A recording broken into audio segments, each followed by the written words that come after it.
If I could go back in time to the very first time I ever picked up a camera, there's a few things I would sit myself down and say. These are things I wish I knew before I became a videographer and before I started my business. Now, these aren't just technical tips, they're lessons that actually matter if you want to do something like videography for real. Okay, the very first thing I would say to myself is that gear is not everything. I'm so guilty of doing this. I just think, man, if I just had this, if I just had that, all of a sudden I would become a good videographer if I just bought the right camera, or if I just bought the right lens, or if I just subscribed to the right package. It would make me a better videographer and I would get more clients and get more money and be happier in life.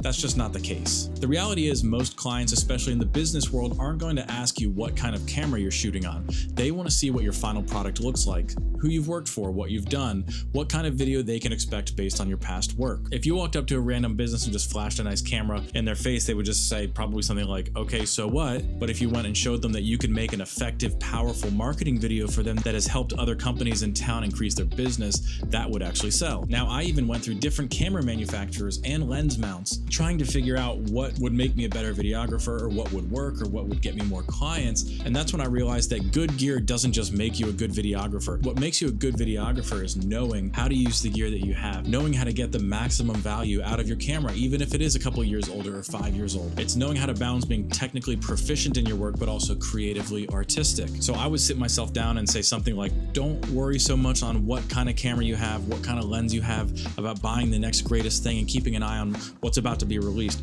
Worry about investing in yourself, learning the trade of videography, learning cinema, learning lighting, learning audio, learning framing, all these things that are going to make you better at your craft, not just the gear. Number two, I would sit myself down and say, you're not just going to become a videographer. You're also going to have to become a marketer, a social media person, an editor, a salesperson, a tax person. The skill of getting clients or doing your taxes or managing your finances correctly are just as important as learning how to use your camera, learning how to frame up a shot. You also need to know how to do all these other things so that you can then sell yourself to your clients well. I learned this the hard way.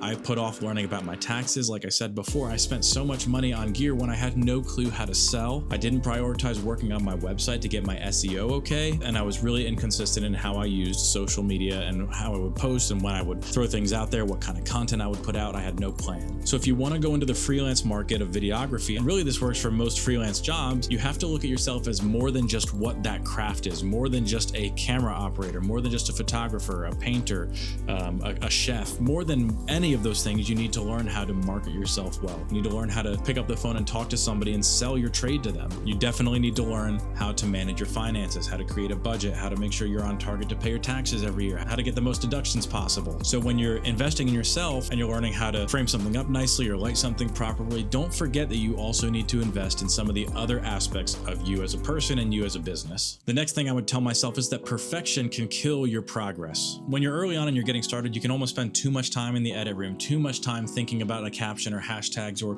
a cover or a thumbnail or anything like that. And sometimes you just need to create and share for people to see. Sometimes you can over edit. Sometimes you can overthink a video. Sometimes you can over plan a video. For this video, I literally just plugged in my light that I have right here. I threw a tripod up. I have my camera on a tripod and I'm just talking into a microphone. I'm at my desk where I work. I just turned my chair around. I didn't really plan this out at all. But wanting things to be perfect, like over editing a video or taking too long to get your website live or spending a lot of time and money on making a really cool YouTube studio in your house, will stop you from getting content out. It will stop people from learning about who you are and what you do. It will only delay you getting your first client, and you need your first clients to start to get that income so you can start to advertise, start to grow exponentially. Now, that's not to say you shouldn't try hard on every video or make sure that it looks nice or it's edited well, but sometimes done has to be perfect, especially when you're working early on and you just want to get eyeballs on your work. Next, I would tell myself this, that confidence comes from repetition. I remember the first wedding I shot, how nervous I was. I was afraid of missing the first kiss. I had no clue how I was going to edit the video, so I had no idea how I was going to shoot the actual wedding live. I hadn't thought about how it's really hard to recreate live moments at a dynamic event like a wedding, so you can't really afford to miss shots. I wasn't good at capturing audio. I wasn't even proficient with the camera that I brought to use. But now that I've shot over 5 years of weddings don't scare me anymore. I have a basic idea of what the day is going to look like. I know how to talk to brides and grooms. I know how to talk to mothers and mothers-in-laws and fathers-in-laws. I know the basic flow of the wedding. You get used to things is what I'm saying. You start to get an understanding of what people are looking for that specific field.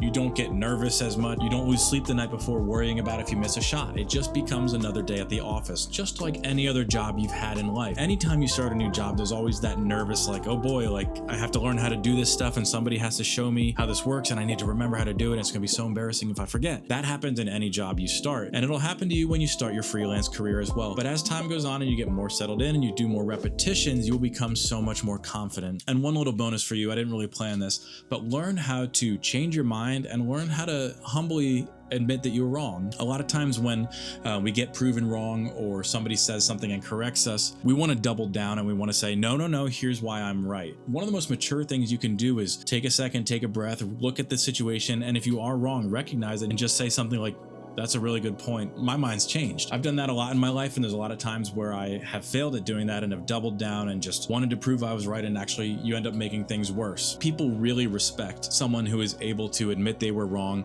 or have their mind changed on something. It just shows that you're not so set in your own ways. It shows that you don't think too highly of yourself. This can happen on the job site. This can happen talking to a client. It can happen just in regular day-to-day life. It's just a great thing to practice and to seek out, to be someone that's humble, that doesn't get offended easily, doesn't double down when they've been shown wrong, but says, you know, you made a great point and you changed my mind. People like that, and that's something I try to develop in my own personal life, and I see the fruit of it. So I encourage you to do that as well. Okay, so to recap, gear is not everything. You're not just a videographer. You have to learn how to do everything else that entails being a business owner. Perfection can kill your progress. Still try hard, but make sure you're posting regularly and getting a lot of content out there. And confidence comes from repetition. The more you do something, the easier it's going to get and the less nervous you'll be before it starts. Also, try to become a humble person who can admit when they're wrong. If you're early on in your journey and you're trying to get started as a videographer, I encourage you to check out my previous video. I'll link it in this video, where I talk about the 5 mistakes that videographers make when starting out. And also in the description of this video, you can sign up for early access and 20% off of my upcoming Foundations of Videography course that covers what I call the cinematic trinity. The goal of the course is to introduce people to videography and give them the foundational and fundamental basics that will set them up for success as a videographer. Again, you can sign up for that in the description, and that gives you 20% off when it comes out. I would love to hear what you think, or maybe about what you wish you knew earlier when you started out as a freelancer in videography. So feel free to put that in the comments, share your wisdom as well, and help other people grow too. That's it for this video. I will see you guys in the next one.